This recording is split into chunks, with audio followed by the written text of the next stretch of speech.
بسم اللہ الرحمن الرحیم۔ میرے تمام دیکھنے والوں کو میری طرف سے السلام علیکم ورحمۃ اللہ وبرکاتہ۔ آج کا ہمارا سبق سورۃ النبا کا ہم بقیہ حصہ پڑھیں گے۔ سبق کے آغاز سے پہلے ہم اللہ تعالیٰ کا شکر ادا کرتے ہیں جس کی توفیق سے ہم یہ نیک کام کر رہے ہیں، اور اس نیک کام میں جتنے لوگ بھی شامل ہیں وہ بہت مبارکباد کے مستحق ہیں۔ اللہ تعالیٰ سب کی کاوشوں میں برکت عطا فرمائے اور سب کی کاوشوں کو قبول و منظور فرمائے، آمین یا رب العالمین۔ سبق کے آغاز سے پہلے ایک چھوٹی سی وضاحت کرنا چاہوں گی کہ تجوید القرآن کا یہ کورس ان لوگوں کے لیے ہے جو کہ قرآن پاک پڑھنا نہیں جانتے یا پڑھنا جانتے ہیں لیکن تجوید سے پڑھنا نہیں جانتے۔ تو آج کے سبق میں ہم یہ سیکھیں گے کہ تجوید کیا ہے یا تجوید کسے کہتے ہیں۔ تو تجوید کہتے ہیں کہ مخارج، صفات اور قواعد کا لحاظ رکھتے ہوئے قرآن پاک کو پڑھنا۔ کس چیز کو؟ مخارج، جو کہ ہم پہلی تختی میں پڑھ چکے ہیں کہ الف کا کیا مخرج ہے، با کو ہم کیسے ادا کریں گے۔ نورانی قاعدے کی پہلی تختی میں ہم مکمل مخارج کے بارے میں پڑھ چکے ہیں کہ کون سے لفظ کا کیا مخرج ہے، یعنی وہ کس حصے سے منہ کے نکلتا ہے۔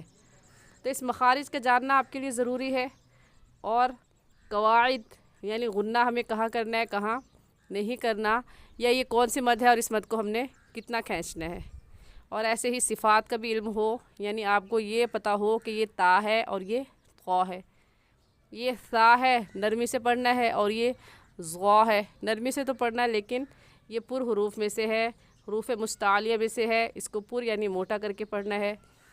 تو ان تمام باتوں کا علم رکھنا یا جاننا اس کو تجوید کہتے ہیں۔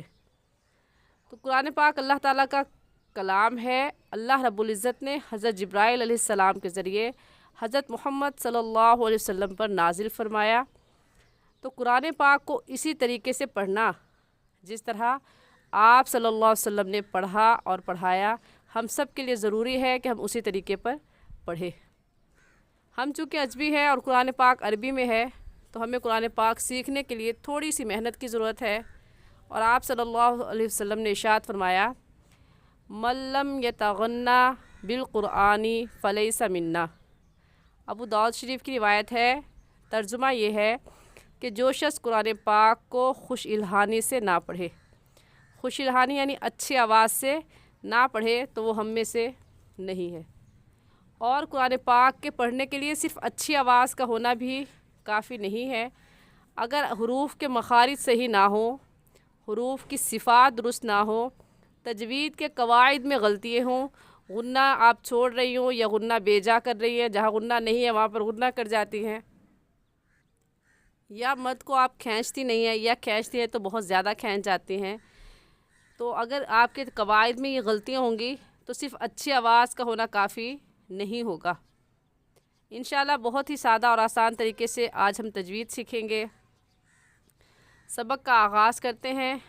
آغاز سے پہلے چند آداب آپ ذہن نشین کر لیں کہ آپ کی انگلی الفاظ پر ہو، آپ کے کان میری آواز پر ہوں، آپ کی نگاہ قرآن پر، اور اگر آپ دو زانوں ہو جائیں جیسا کہ اتحیات کی حالت میں بیٹھتے ہیں اور کمر کو سیدھا کر لیں تو بہت ہی اچھا ہوگا۔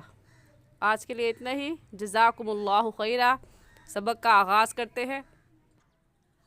اعوذ باللہ من الشیطان الرجیم۔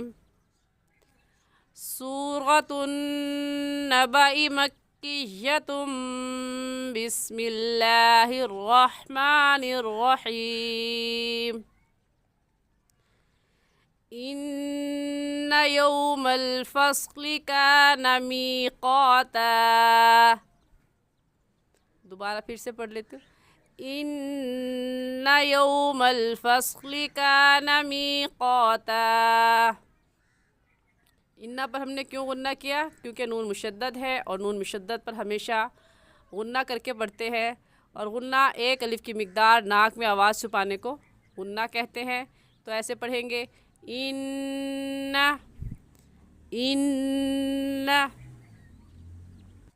یوم الفصل کان میقاتا۔